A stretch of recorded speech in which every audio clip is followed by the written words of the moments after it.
लेकिन जरा मामला पहलगाम भी है, जहां पर 23 से ज्यादा लोगों की मौत वाक़या हुई है। दर्जनों लोग अभी भी अस्पताल के अंदर जेर इलाज है। अस्पताल जरा के मुताबिक कुछ लोगों की हालत नाजुक, कुछ लोगों की हालत स्टेबल भी है।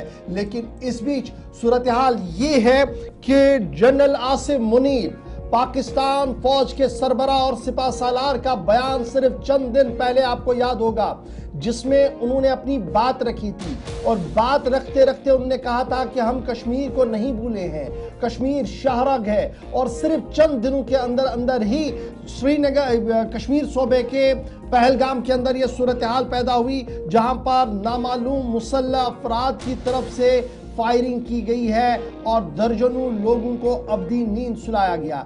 एक तरफ से जनरल आसिम मुनीर का बयान और दूसरी तरफ से जब आलमी कुव्वतें भारत की ओर मबजूल हो रही हैं और अमेरिका के नायब सदर का दौरा भारत हो और वो भारत के अंदर मौजूद हो और सिक्योरिटी अलर्ट्स पहले हो, उस बीच पहलगाम की जमीन को लाल करने की जो कोशिश हुई है, ये भी एक बड़ा चैलेंज इस वक्त उभर कर सामने आया है। मिलिटेंटों ने टूरिस्टों पर पहलगाम के अंदर हमला किया है और ये हमला तब किया गया जब लगातार ये देखा गया कि ये कौन है, कहां से है, पूछताछ मिलिटेंटों से की गई। उसके बाद टारगेट किलिंग के तौर पर उन्हें वहां पर अब्दी नींद सुलाया गया, जिसके बाद हर कश्मीरी की आंख यहां पर नम बताई गई है और दिख रही है। इस गोली के तबादले में, इस इंसिडेंट के दौरान 26 सयाहों को मार दिया गया है। उनमें 2 गैर मुल्की फॉरेन टूरिस्ट भी हैं, एक आईबी इंटेलिजेंस ब्यूरो का अफसर भी है, नेवी का एक अफसर भी है। कुल मिलाकर अगर इब्तिदाई खबरें हम देखें तो 26 थे, 28 तक ये तादाद पहुंची है और गैर सरकारी तौर पर इसे 30 भी बताया जा रहा है। यानी हमारे पास जो इतलात गैर सरकारी तौर पर है वो 30 है। 26-27 तक रात को कंफर्मेशन आई थी, सुबह 28 की आई, लेकिन थोड़ी देर पहले हमारे पास जो इतला थी वो फिगर 12 to 30 चला गया था, लेकिन सरकारी तौर पर अभी इसकी तस्दीक होना बाकी है। इस बीच दाखिला वजीर, जो ही कल ये तकरीबन 3-3:15 बजे के आसपास पूरी खबर सामने आई, तो आनन फानन में दाखिला वजीर ने भी मीटिंग बुलाई और दिल्ली के अंदर मशावरत मीटिंग करने के बाद सीधे श्रीनगर का रुख किया। और श्रीनगर में रात देर गए राजभवन के अंदर अहम तरीन इजलास मुनक्किद हुआ, जिस इजलास के अंदर लेफ्टिनेंट गवर्नर मौजूद रहे, जिस इजलास के अंदर वजीर आला उमर अब्दुल्ला भी मौजूद रहे और उसके साथ साथ तमाम जो लोग हैं वो वहां पर मौजूद रहे हैं। फिलहाल इतलात और खबर ये है कि मिलिटेंटों ने अपनी कार्रवाई तो की है, लेकिन इस वक्त पैरा कमांडोज, पुलिस, सीआरपीएफ और जम्मू कश्मीर पुलिस के साथ साथ जो खुसूसी दस्ते हैं उन्हें तैनात कर दिया गया है।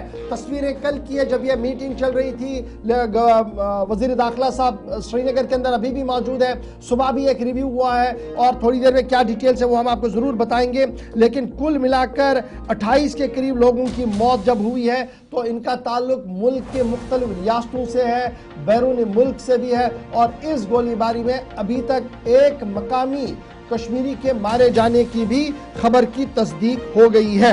कुल मिलाकर आप देखेंगे तो ये जो हमले से या इब्तदाई रिपोर्ट से मालूम होता है, मिनी स्विट्जरलैंड के इस खूबसूरत इलाके में, ये जो वादी थी, 3 दर्जन से ज्यादा लोग उस वक्त जमा थे, क्योंकि 28-30 के आसपास जो कंफर्मेशन या डिफरेंट रिपोर्ट्स इस तरफ इशारा कर रही हैं कि जिन लोगों ने जाने गंवाई, मजीद 12 से 13 लोग जख्मी हैं और जो जख्मी हैं उनमें भी कुछ की हालत तशवीशनाक, जिनकी अयादत के लिए लीडरान के आने और जाने का सिलसिला जारी है। ये तकरीबन 40-42 के आसपास ये कुल तादाद बन जाती है।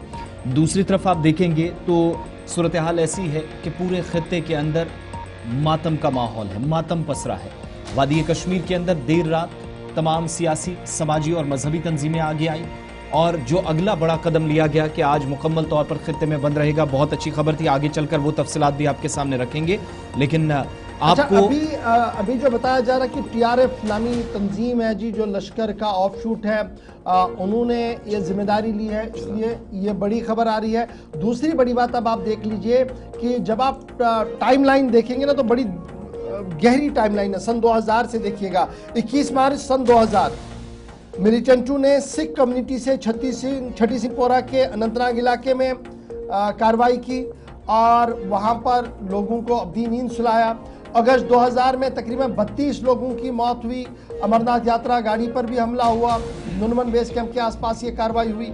और फिर जुलाई 2001 की जब आप बात करेंगे तो फिर अमरनाथ शीशनाग कैंप के आसपास हुआ था, 13 लोगों की मौत हुई थी। 1 अक्टूबर 2001 में जम्मू कश्मीर लेजिस्लेटिव कॉम्प्लेक्स श्रीनगर के अंदर सुसाइड फिदाइन हमला हुआ था, 36 लोगों के मारे जाने की खबर थी उस वक्त भी। 2002 में मिलिटेंटों की तरफ से चंदनवारी बेस कैंप को हमला किया, 11 यात्रियों के मारे जाने की उस वक्त भी खबर आई। 23 नवंबर को इसी तरीके से जो 23 नवंबर था सन 2002, वहां पर एक बार फिर इसी तरीके की आईडी ब्लास्ट हुआ जी। लोअर मुंडा में आईडी ब्लास्ट हुआ, कुछ लोगों के मारे जाने, कुछ खवातीन और बच्चे वहां पर मारे गए। मार्च 23 सन 2003 को 24 के करीब कश्मीरी पंडितों को मारा गया, मैसेकर किया गया, जिनमें 11 खवातीन थी, 2 बच्चे भी थे। नंदीमर्ग पुलवामा का इलाका था। और 13 जून सन 2005 को 13 सिविलियंस मारे गए, 2 स्कूली बच्चे उसमें थे, सीआरपीएफ के जवान थे, 100 से ज्यादा लोग घायल हुए। पुलवामा का आसानियां आपके सामने होगा, ये 13 जून सन 2005 था। जून 2012 2006 जून 12 को 9 नेपाली और बिहारी मजदूरों को कुलगाम के अंदर मारा गया। जून 10 2017 को फिर यात्रा ट्रैक पर ही हमला हुआ, अमरनाथ गाड़ी को निशाना बनाया गया, 8 लोगों की मौत हुई। 2004 में 6 माइग्रेंटों को बशमूली डॉक्टर को फायरिंग जब टनल में हुई गगनगीर के आसपास, तो 2024 में हुआ।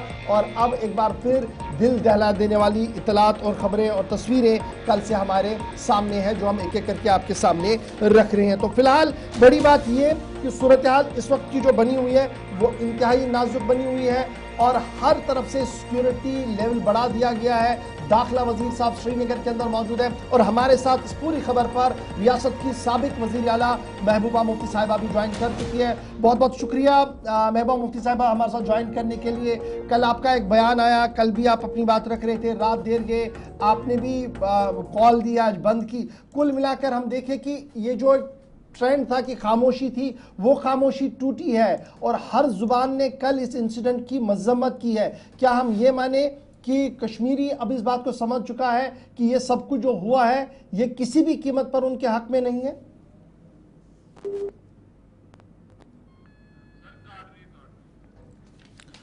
दोबारा रब्ता करने की कोशिश करेंगे साबिक वज़ीर आला जम्मू कश्मीर, लेकिन जब तक उनसे रब्ता होता है ज़रा आपको उन लोगों की बात भी सुनाई जब ये अफरा तफरी का आलम था।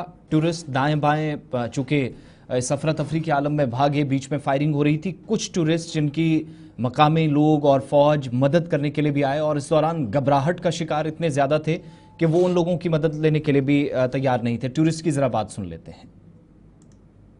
फायरिंग कर रहे हैं वो लोग, हाँ फायरिंग कर रहे हैं। कुछ चोट है मेरे बाजू में, बगल में था। क्या ब्लड कहीं लगा चोट क्या बेटा? अच्छा ठीक ठीक बैठो, मैं पट्टी करता हूँ आपको। अरे नहीं नहीं नहीं नहीं, हम लोग, अरे हम लोग फौज हैं, हम लोग बैठो बैठो, हम लोग फौज हैं, बैठो बैठो चलो। अरे हम लोग फौजी हैं, कुछ नहीं करेंगे, आपकी सेफ्टी के लिए आए हैं, आपकी सेफ्टी के लिए आए हैं, बैठो बैठो बैठो बैठो, आपकी सेफ्टी के लिए आए हैं। हम इंडियन आर्मी हैं, बैठो। ये इंडियन आर्मी है। आप लोग कहाँ से आए हो? कहाँ से आए आप लोग? आपके बच्चे कुछ नहीं करेंगे, थोड़ा बताइए। हुआ कतिक आए हैं, बैठो बैठो बैठो बैठो। इंडियन आर्मी की तरफ से रेस्क्यू किया गया, रिलीफ ऑपरेशन वहां पर किया गया, तो दहशत इस तरीके की थी कि उन्हें लग रहा था कि शायद ये भी वही मिलिटेंट है जिन्होंने फायरिंग की। अब 2 बड़ी इंपॉर्टेंट फैक्टर्स है। एक ये कि एक बाइक वहां पर मिली है, ब्लैक कलर की बाइक है, बिना नंबर प्लेट के वो बाइक मिली है, उस पर सारा शक जा रहा है कि शायद मिलिटेंट इस पर आए हैं। फिर दूसरी बात ये है कि ड्रेस कोड शायद इंडियन आर्मी का पहना हुआ था, इस वजह से ये लोग खौफजदा हुए इनको देखते हुए और फर्क करने में काफ़ी मुश्किलें हुई। फिर जिस तरीके से चुन चुन कर जो चीज़ें पूछी गई हैं, ये सारा मामला है, बड़ा अहम मामला है जिनको पै दर पै अब तहकीक। अच्छा, ये तस्वीरें, ताज़ा तस्वीरें हैं सुबह की, जहां पर अभी भी सर्च ऑपरेशन को चलाया जा रहा है और फिजा से भी नजर रखी जा रही है और जमीन से भी नजर। फिदा हुसैन हमारे साथ फिलहाल अनंतनाग से ज्वाइन करेंगे। फिदा, जरा अपडेट करें कि क्या कुछ सूरत हाल है, क्योंकि साउथ कश्मीर अनंतनाग को जब हम देखते हैं तो एंटायर एरिया इस वक्त सील किया गया है। स्पेशली जब हम पहलगाम के तो रास्ते की बात करें, जो रास्ते वहां की ओर जा रहे हैं, कंप्लीटली सील किया गया है, किसी को जाने की इजाजत नहीं है। तो क्या कुछ आप ग्राउंड जीरो पर इस वक्त देख पा रहे हैं?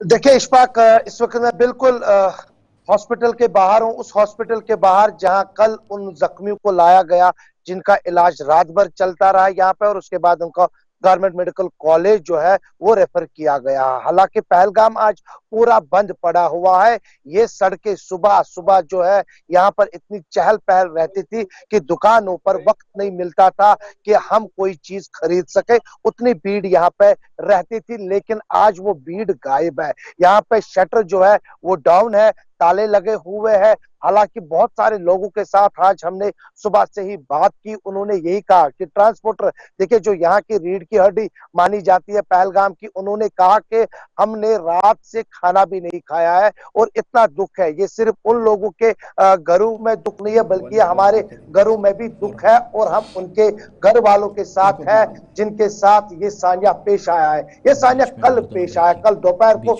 जब गोली चलती है बाईसरन इलाके में। ये वो बाईसरन इलाका है, जैसे आसिफ ने कहा, जिसको हम मिनी स्विट्जरलैंड के नाम से जाना जाता था। और यहाँ पे लोग सिर्फ कहते थे कि आपको कहाँ जाना है, अगर आपको स्विट्जरलैंड जाना है, स्विट्जरलैंड अगर आपको शौक है तो हम आपको वहां मिनी स्विट्जरलैंड ले जाएंगे घूमने के लिए, क्योंकि वहां पर गाड़ियां तो नहीं जाती है। कोशिश करेंगे आज हम दिन में वहां पर जाने। अच्छा, ये बताइएगा फिदा, बड़ा इंपॉर्टेंट है क्योंकि जो इतलात और खबरें आ रही हैं वो बड़ी दिल दहला देने वाली है। अभी सिक्योरिटी पॉइंट ऑफ व्यू से क्या कुछ चल रहा है? सील सारा कुछ किया गया, नए सयाहों को आने की इजाजत नहीं है, वहां पर क्या कुछ ग्राउंड जीरो पर है? देखिए बिल्कुल, मैं आपको थोड़ी सी तस्वीरें दिखाने की कोशिश करूंगा। यहाँ पे कोई भी सैलानी जो है वो नजर नहीं आ रहा है पहलगाम में।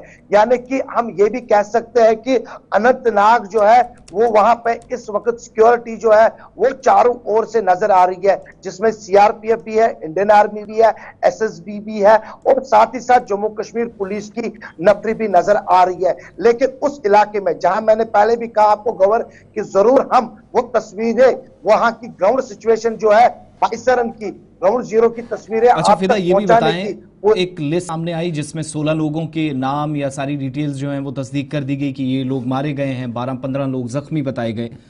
एग्जैक्टली कोई नंबर सामने आए? डेड बॉडीज अभी तक अगर रिकवर हुई तो वो कितनी हैं? 26, 28 या 30 प्लस? सही आंकड़ा क्या है? क्या दुरुस्त खबर हो सकती है? देखिए आसिफ, आंकड़ों पे बात करेंगे, कल शाम से ही जो खबरें गश्त कर रही थी सोशल मीडिया पर भी काफी ज्यादा ये बताया जा रहा था कि 16 का आंकड़ा है, 20 का आंकड़ा है, 28 का आंकड़ा है, क्योंकि अभी तक सरकार की तरफ से वो बयान सामने नहीं आया कि कुल कितने हैं। लेकिन जहां इस वक्त एकदम अस्पताल के बाहर है, जो सब डिस्ट्रिक्ट अस्पताल पहलगाम है, यहाँ पर इस वक्त कोई भी लेकिन हवाई जो सर्विस है, हवाई खिदमत जो है वो यहाँ पर मैं आपको तस्वीरों में दिखाने की कोशिश करूंगा। ये यहाँ पे इंडियन आर्मी के जो चॉपर है वो यहाँ पर सुबह से ही नजर आ रहा है, और वो कभी अप कर रहा है, कभी डाउन हो रहा है। तो क्योंकि जिस तरह से अभी वजीर दाखिला साहब का भी दौरा अनंतनाग है, और यही बताया जा रहा है कि सबसे पहले वो गवर्नमेंट मेडिकल कॉलेज जाएंगे, क्या उसके बाद वो सीधे पहलगाम पहुंचे। फटाफट से एक मिनट विदा, आपको स्टैंड बाई पे रहिएगा, हमारे साथ गुलमर्ग भी चलेंगे क्योंकि सयाहों का दूसरा मरकज रहता है गुलमर्ग। और गुलमर्ग में कल हमने देखा कि मकामी आबादी ने खुलकर एहतजाज किया है, खुलकर वो बाहर आए हैं। ट्रेड, टूरिस्ट, ऑपरेटर्स, नौजवान, सब ने इस पूरे मामले की मजम्मत भी की है। अशफाक जरा अपडेट करें, गुलमर्ग की सूरत हाल क्या कुछ है? सयाह वहां पर मौजूद है तो किस तरीके का माहौल है? दहशत कुछ नजर आ रही है या थोड़ा सा रूटीन में आ चुका है कल के बाद? क्योंकि कल सुबह हम देख रहे थे जब ये इंसिडेंट हुआ तो शाम गए चेहरे बड़े मायूस थे, दहशत थी, पता किया जा रहा था कि क्या कुछ हो रहा है। तो अभी सुबह सुबह माहौल कैसा है आपके वहां गुलमर्ग के आसपास? जी बिल्कुल गौर साहब, अगर इस पहलगाम बाईसर की बात करेंगे उसके बेस में कल रात देर गए यहाँ पर पूरे सब डिवीजन गुलमर्ग में मुख्तलिफ गाँव में जो है मशाल बरदार जुलूस जो है वो बरामद हुए हैं, और इन सयाहों के हक में यहाँ पर जुलूस बरामद किए गए। और आज सुबह अगर देखा गया कि यहाँ पर जितने भी ट्रेडर्स है, जो सयाह से वाबस्ता है, जहाँ के टूरिस्ट ऑपरेटर्स है, एजीबी ऑपरेटर्स है, टूरिस्ट गाइड स्टेशन है, और यहाँ के मार्केट जो है गुलमर्ग से तंगमरग, सभी शटर जो है वो सुबह डाउन किए गए हैं। और यहाँ पर एहतिजाजन तो तमाम दुकानों के साथ साथ ट्रांसपोर्टेशन जो है वो यहाँ पर एहतिजाज कर रहे हैं कि ये इन सयाहों के साथ इंसाफ होना चाहिए, क्योंकि यहाँ के लोगों ने हमेशा जो सयाह को जिंदा रखने के लिए पेश रहे हैं, कांधों पे उठा के सयाहों को लेके गए। जब ये कल ये वाक़ा पेश आया तब उस वक्त जो है इसी सबसे गुलमर्ग के दूर अफ्तादा गाँव में सयाह मकामी लोगों ने यहाँ पर एक तकलीफ की थी, एक यहाँ जश्न किया था सयाहों को लाने के लिए, लेकिन जब ये हादसा रुनुमा हुआ तो तमाम आंखें जो है वो नम हुई। इस वक्त सयाह से वाबस्ता भी कुछ लोग हैं जिन्होंने हमेशा सयाहों की खिदमत यहाँ पर की है, वो हमारे साथ यहाँ पर मौजूद हैं। आपसे जानना चाहिए आपका नाम क्या कैसा जी जी। जो काम ये घटना सागवा में हुई है कभी करते हैं क्योंकि ये करना ये होना नहीं चाहिए। कश्मीर जो है, कश्मीर की जो कश्मीरियत है, इससे कश्मीरियत पूरी बदनाम होती है। यहाँ पर जो है इशफाक, दोबारा आपके पास थोड़ी देर में लौटेंगे, आप हमारे साथ रहिएगा तो थोड़ी आवाज भी ठीक हो जाए। गुलमर्ग और आसपास के इलाकों की तस्वीरें, लेकिन एक बड़ा अपडेट इस वक्त बीच में आ रहा, थोड़ी देर में श्रीनगर की तस्वीरें भी कि पहलगाम हमले पर जो दिफाई जराये की जानिब से इशफाक बड़ा दावा किया जा रहा। चलिए, मैं बड़ा दावा इस वक्त सामने आ रहा है और सिक्योरिटी जराया हमें इस बात की तस्दीक कर रहे हैं कि ये जो हमला है, हमलावर कौन थे, किस तरीके से तमाम मामला इस वक्त देखे जा रहे हैं। लेकिन बड़ी खबर जो सामने आ रही है वो ये है कि खुफिया जराया बता रहे कि 4 मिलिटेंट थे, 4 बंदूक बरदार थे जिन्होंने बाईसरन पहलगाम के अंदर ये कार्रवाई की है और इन 4 में से 2 मकामी थे। ये सुराग रसा इदारों की तरफ से बताया जा रहा है, अगरचे सरकारी तौर पर अभी कोई भी बात इसमें नहीं हुई है। 2 मकामी मिलिटेंट थे और 2 पाकिस्तानी मिलिटेंट थे, 2 फॉरेन मिलिटेंट्स थे, 2 लोकल्स थे। ये पहली बड़ी ब्रेक थ्रू जो सिक्योरिटी एजेंसीज के हाथ लगी है। मिलिटेंट्स ने अपना जो फ्रंट के कैमरा माउंटेन्स रहते हैं अटैक के दौरान, जो अक्सर हम देखते हैं कि वो अपनी तस्वीरें भी बनाते हैं, उसको एक्सेस किया गया है कहीं से सिक्योरिटी एजेंसीज ने, जिसके बाद से ही TRF का नाम सामने आया है। और इस हमले में 4 मिलिटेंट थे जिन्होंने ये कार्रवाई की है। पहली बड़ी ब्रेक थ्रू जो सिक्योरिटी एजेंसीज को मिली है और इसमें माना जा रहा है कि बड़ी कार्रवाई भी आगे हो सकती है। बड़ी खबर कि बाईसरन के हमले में 4 मिलिटेंट मुलविस हो सकते हैं, इब्तिदाई खबरें ये बता रहे हैं और मजीद तहकीकात इसमें जारी है।